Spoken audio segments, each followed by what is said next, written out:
It started with one accuser. I want him and I want the public to know that I know where the shame and the guilt for this lies. It lies on him. It does not lie on me, and I am not afraid of the truth. One bombshell story by the Indy Star in 2016.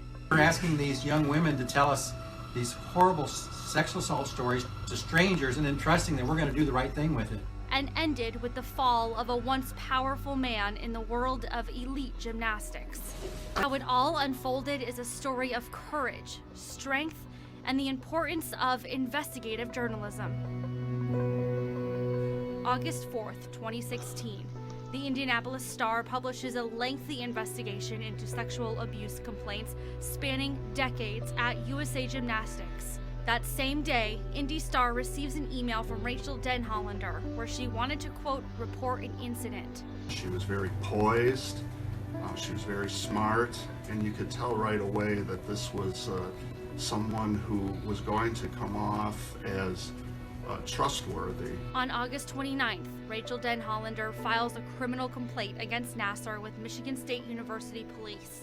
In her report, she says she was sexually abused by Larry Nassar during treatments for her lower back pain when she was 15 years old.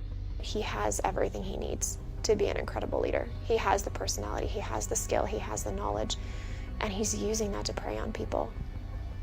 What a waste. On September 12th, Indy Star publishes its first story on Nassar, including Denhollander's public accusation against him. She had 110 pages of medical records about Nassar for us to see. She had gathered other evidence that she gave to police. I mean, she basically built a case like a lawyer would. Fast forward to January 10th of 2017. 18 victims file a federal lawsuit against Nassar, Michigan State University, USA Gymnastics, and John Geddard's Twist Stars Gymnastics Club, alleging 2 decades of sexual misdeeds. Finally, on November 29th, 2017, Larry Nassar pled guilty to criminal sexual conduct with children under the age of 16. Then came the revolution. More than 150 young women came forward to publicly share in court their heart-wrenching stories of abuse at the hands of a man they were supposed to trust. How much is a little girl worth? How much priority should be placed on communicating that the fullest weight of the law will be used to protect another innocent child from the soul-shattering devastation that sexual assault brings? When that judge offered that stage up to these women, it captivated people across America. It's not just been about making sure that every voice is heard, but also showing the similarities among those stories, because there were so many parallels with the women that we interviewed. Is a little girl worth? Look around the courtroom. Remember what you have witnessed.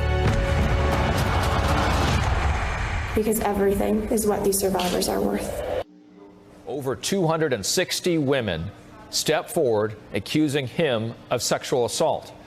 At Nassar's sentencing, 156 women gave statements against him. Out of all those accusers, he pleaded guilty to only a fraction of those crimes. Nassar admitted to sexually assaulting 7 minors, and for that, he was sentenced to 40 to 175 years in prison in January 2018. Just over a week later, he was sentenced to an additional 40 to 125 years for 3 counts of criminal sexual conduct in connection with minors.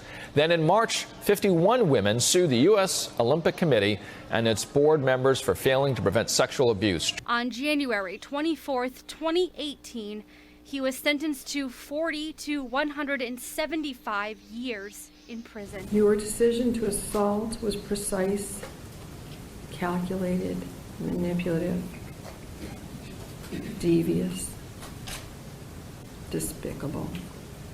I don't have to add words because your survivors have said all of that. I don't want to repeat it. I've just signed your death warrant.